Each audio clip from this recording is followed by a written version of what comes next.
নমস্কার বন্ধুরা, সবাইকে শুভ দুপুর। তো এখন হলো রান্নাবাড়ি করবানছি। তো এই সময় ভিডিওটা স্টার্ট করলাম। এত সময় কোনো এত কাজ করলাম আজকে সকালবেলাটা, কইতেছে না দুপুর হয়ে গেল। এই বারান্দাটা ভর্তি আসছিল, এই যে ঘষিগুলো দিছি এরকম ঘষি, তারপরে ঘষি বস্তা করে রাখছিলাম ওগুলো, তারপরে গরুর কিছু খাবার আসাল যেগুলো ওই বৃষ্টিতে ভিজলে নষ্ট হয়ে যাইতো ওগুলো। তো ওগুলোর মধ্যে আবার কিছু কিছু ধান আছিল, তো সেই ধান মুট কথা হলো সব কিছু মিলে এই বারান্দাটায় আর যাওয়াই যেত না। তো আজকে সময় নিয়ে তারপর আবার একটা চকি দিয়ে এখানে বেড়া দেওয়া ছিল, ওইটাও ভেঙে ফেলছি। সকালবেলা ওইটা নয়, আগে ভেঙে নিছি। আজকে যে আমার কী হয়েছে আরও, যেদিন আর কি এই কোনো কিছু একটা ইচ্ছা করি যে আজকে এই কাজটা শেষ দিব, ওই দিন সকালবেলা আর আমার হয় না যে কোন সময় সকাল হইব আর কোন সময় এটা শেষ দিব।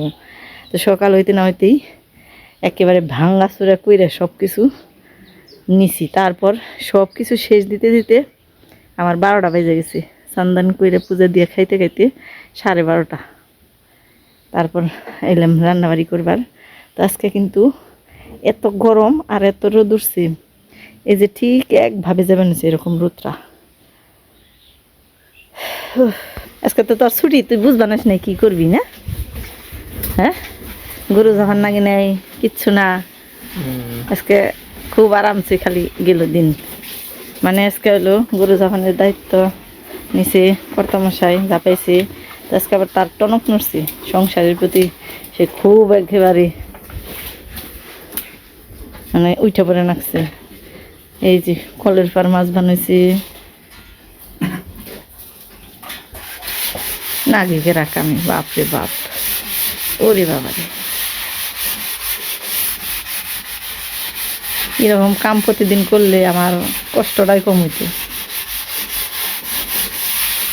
কাম করতে সময় অবশ্য আবার এত কথা কর লাগে না, তাহলে কামাই গায় না। রাগের আগে কাম করলে ওই কামটা আবার ওই বেশি তাড়াতাড়ি হয়ে যায়।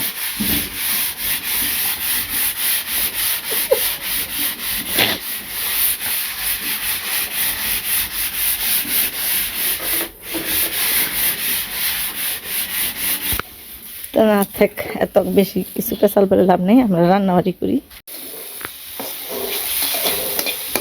আজকে রান্নাবাড়ি মিশতে গেলে সহজ জিনিস, পেঁপে আলু ভাজি। আর এই যে এখানে ছিল ছোটো ছোটো পুঁটি, আর এখানে হলো মাছের ডিম, এটা দিয়ে হলো এই যে টকের তরকারি। আজকে রান্ধব বড়ই দিয়ে, আর এখানে দিয়েছি পুরকর বেগুন। আসলে টকের তরকারিটা আমার সবচেয়ে বেশি ভালো লাগে বড়ই দিয়ে, আম দিয়ে। তো যেগুলো একটু টক কম, ওই সব জিনিস দিয়ে তো বেশি ভালো লাগে না টকের তরকারি। আর আজকে যে গরম, এই গরমের মধ্যে কোনো কিছু খেবেন নিয়ে ভালো লাগবে না। নেই, একবার মন চাইছিল মুসুরির ডাল রান্ধি, তারপর ডাল রান্না দাও আমার এত খুব একটা বেশি ভালো লাগে না।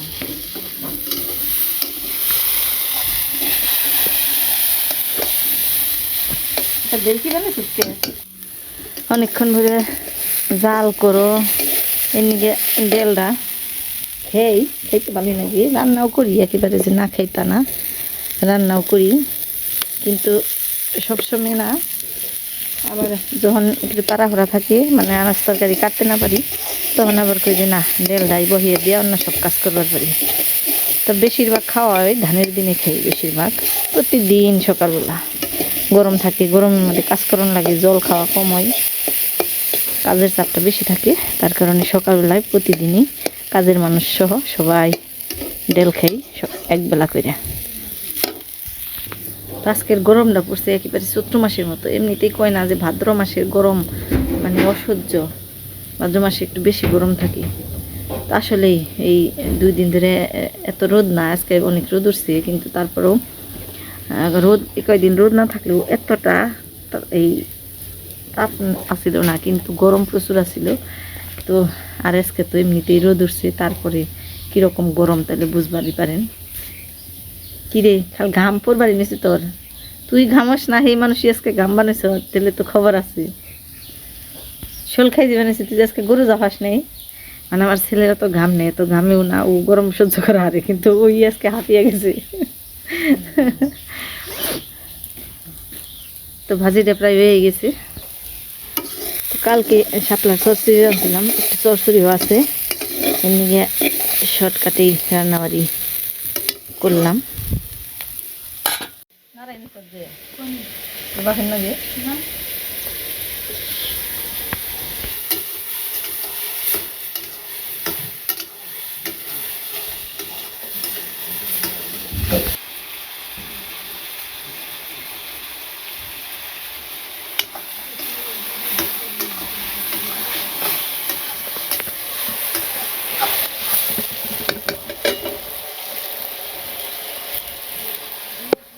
তো পেঁপে ভাজি নামিয়ে তরকারি দিয়ে দিছি চুলাই। আজকে টকের তরকারি সোমবারটা আগেই দিয়ে দিছি, করলাম না আগে গিয়ে শর্টকাটে রান্নাবাড়ি। তো এখানে এলো সবজিগুলো হলুদ মরিচের ফাঁকি দিয়ে লবণ দিয়ে কষিয়ে নেবেন আর কি। আর এদিকে হলো মাছগুলো সরিষা সোমবার দিয়ে আগেই ভেজে রাখছি। এখানে এলো পুঁটি মাছ আর মাছের ডিম আছে, ডিমগুলো এখন দিয়ে দিন মাছের মধ্যে, একটু কম ভেজে রাখছি।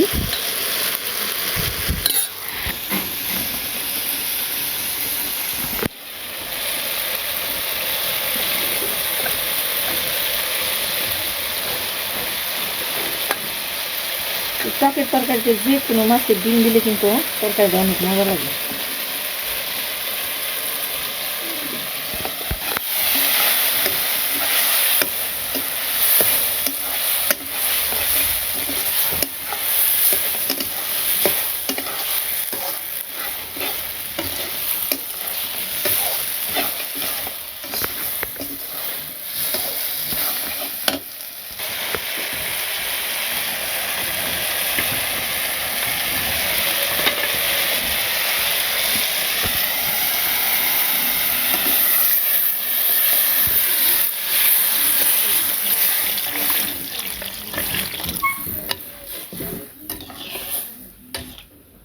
দুপুরের রান্নাবাড়ির পরে খাওয়া দাওয়া হইলো, বিকেলবেলার কাজকর্ম সারা শেষ। দেখেন না যে অবস্থা, আজকে কিন্তু প্রচণ্ড গরম। আমার মনে হয় না যে এরকম গরম এই কয়েক সপ্তাহের মধ্যে এরকম গরম পড়ছে। প্রচণ্ড গরম, এত গরম যে কাজকাম সেরে একটু বাইরে এলাম। এই যে নৌকায় এসি, যে দেখি তো একটু বাতাস আছে কিনা, একদম বাতাস নেই একেবারে। এই দেখেন একটা গাছের পাতাও নড়ে না, কিচ্ছু না, একটু বাতাসও নেই। এদিকে জলও কম বানিয়েছি, প্রচুর জল কম বানিয়েছি। তো আবহাওয়াটা তো মনে হবে না বৃষ্টি হইব, তারপরেও কম যায় না ওবেরও পারে। তো আসলে মনটা বেশি ভালো নেই, এই কারণে কইলাম যে একটু সময় আলাদা থেকে আহি। আসলে আমার যখন মনটা খারাপ থাকে তখন মনে চায় যে আমি একলা একলা থাকি, কারো সঙ্গ তখন আর ভালো লাগে না। কারণটা ব্যক্তিগত বলতে পারেন, আবার শেয়ার করাও যায়, আবার কেউ করা যায় না, এরকম ধরনের। আসলে এখন পড়ে গেছি মহা একটা ঝামেলায়। এখন ঝামেলা বলতে কর্তামশাইয়ের সাথে তো রাগারাগি করিও, আবার করে নেও কোনো পথও পাই না খুঁজে। মানে এখন এমন একটা সময়, এই সময়টার মধ্যে পড়ে গেছি নানান ঝামেলার মধ্যে। দুইটা পোলাপানের এখন রেজাল্ট দিছে, এখন ভর্তির সময়। সবাই যার কাছে পড়ছে, যারা একটু জানে ওদের সম্বন্ধে, তারা সবাই কমেছে ভালো একটা কলেজে ভর্তি করে দাও, যাতে ওগো এই ইন্টারের রেজাল্টটা ভালো আসে। ভালো হলে ভালো কিছু একটা করা পারবো। আর এখন যদি ইন্টারের রেজাল্টটা খারাপ হয় তাহলে কিন্তু সমস্যা হয়ে যাব। তখন কি করি, এই কর্তামশাইরে না পারি বুঝিবেন নিগে। মানে উনি কোনো কিছুই বুঝতে চায় না। এক সময় টাকা হাতে থাকে, কিন্তু এক সময় থাকে না। এখন হয়তো বা নেই, কিন্তু 2-3 মাস পরে যখন কিন্তু থাকবো তখন কিন্তু সময়টা চলে যাব, সময়টা থাকবো না। এখন আমি যদি একটা মোটামুটি একটা কলেজে ভর্তি করে দিই, কিন্তু 3-4 মাস পরে যখন আমার হাতে টাকা এলো তখন কিন্তু আফসোস লাগবো যে কেন আমি দিলাম না। এখন কোথা থেকে যদি আইনেও দিতাম তাও তো ভালো হতো। তো আসলে এরকম নানান একটা টেনশনের মধ্যে আছি। আর তেরাবেরা মানে ভাদ্র মাসের 13 দিনের মধ্যে আমরা কোনো কিছু বিক্রিও করি না। যেমন তাহলে কইছি যে তাহলে একটা গরু বিক্রি করে ফেলাই, তাও তো করা যাবে না। নেই ভাদ্র মাসের 13 দিন গেলে পারি হয়তো বা চেষ্টা করবো, তাও যদি বিক্রি করতে পারি তাহলে মনে হয় ঝামেলাটার থেকে বাইসে যাবো। 2-2টা পোলাপান, মেয়ে তো শুধু খালি রাগ করে, আমার ভালো রেজাল্ট করে খারাপ হয়েছি, ভালো রেজাল্ট না করলেই ভালো হইতো, মানে এরকম করে বাপে তো মুখ মুখ মুখের দিকেও চায় না। এখন জানি না কী করবো, নানান টেনশনে ভাল লাগে না, মানে কারো সঙ্গ ভালো লাগে না, মন চায় যে একা একা থাকি খালি, কোনো কিছু আর ভালো লাগে না। এখন খাওয়া দাওয়া রান্না বাড়ি কোনো কিছুই ভালো লাগে না, কী করি বুঝতে পারি না। তো আপনারা আমার একটু কমেন্ট করেন তো কী করলে ভালো হয়। আমার কর্তামশাই চাই মোটামুটি একটা শুধু খালি কলেজে ভর্তি করে দিলে হয়ে গেল, আর আমি চাই যে না এখন মোটামুটি দিমু, তারপর তো পরে আফসোস করানো লাগবো। তো আসলে কে ঠিক আছি আর কে বেঠিক একটু জানাই না আমাকে। আমি কিন্তু বুঝবার পারবার আছি আমার ছেলের, এখন আমি ক্লাস 9 থেকেই দূরে দিবার চাইছিলাম, যতই আদরের থেকে যতই ও থাকতে না পারুক, একটা সময় কিন্তু ঠিকই থাকতে পারে, 1 মাস 2 মাস বেজাল করব, তারপর কিন্তু ঠিকই পারবো। মেয়েরে যখন কিনে হোমসে রাখলাম, ওরে দিয়ে নে, বিশ্বাস করবেন না আমি একটা মাস প্রতি রাত্রে কান্না করছি যে ওরে কেন দিলাম, ঠিক করলাম না ভুল করলাম। মানে এখনও যদি ওই রাতগুলোর কথা মনে পড়ে, এখনও কিন্তু আমি চোখের জল রাখতে পারি না। কিন্তু তখন কিন্তু ওরে রাখছিলাম দেখেই এই গত 4.5 বছরের বেশি সময় ও ফাঁকে থাকলো। এখন কিন্তু ওরে নিয়ে আর কোনো কষ্ট হয় না, কারণ ও শিখে গেছে কীভাবে সবার সাথে থাকতে হয়। আর ও আশা করি কোনো হোস্টেলে যেয়েও কষ্ট পাইব না, কারণ ও শিখে গেছে। কিন্তু ছেলেটার নিয়ে কিন্তু বিপদে পড়ব, ও কিন্তু সবার সাথে রুম শেয়ার করে থাকা ও কিন্তু শিখে নেই। আর এই 2 বছর যদি না শিখি, ও যখন কিনি বড় একটা কলেজে ভার্সিটিতে যাব, তখন কিন্তু ও বিপদে পড়ে যাব। কিন্তু এই জিনিসটি আমি কর্তামশাইরে বুঝি হার বানিয়ে উনি বুঝবানে নেনকে, এবং কোনো কিছু শেয়ারও করে না যে না এই জিনিসটা করলে ভালো হয়, বা কী কও এই করি কোনো কিছুই না, একদম একবার চুপ করে থাকে খালি, কোনো কিছুই করে না। যার জন্য মনটাও বেশি ভালো নেই, রাগারাগি করি, পোলাপানেও রাগারাগি করে, কিন্তু তাতে কোনো ফল পাই না। তো জানি না কী করবো। এদিকে আবার 2 তারিখে আবেদনের ডেট দিয়ে দিছে, আবেদন করা লাগবো সেপ্টেম্বরের 2 তারিখে। তো এর মধ্যে যদি ডিসিশন না নিতে পারি, তাহলে পরের ডিসিশন কীভাবে নিব এটাই বুঝবার পারবেন না। এর নিয়ে কোনো কিছু ভালো লাগে না।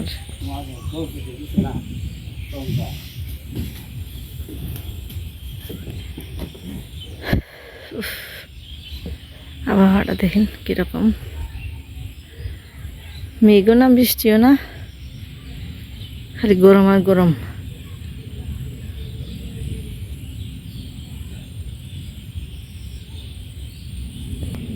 দেখে ঠিক আমার মনের মতনই হয়েছে, আকাশটা ঠিক এরকমই নাক বানাইছে, মানে আকাশও বুঝি হার বানানো যে কীরকম রূপ ধরবো, কীরকম ধরলে মানুষ একটু স্বস্তিতে থাকতে পারবো, বোঝা যাবে না নেই। আকাশও বুঝি হার বানানো নেই তার মনের ভাব, মানুষের মনের ভাব। তো এদিকে সন্ধ্যা প্রায় হয়ে এলো, বাড়ির দিকে যাই এখন।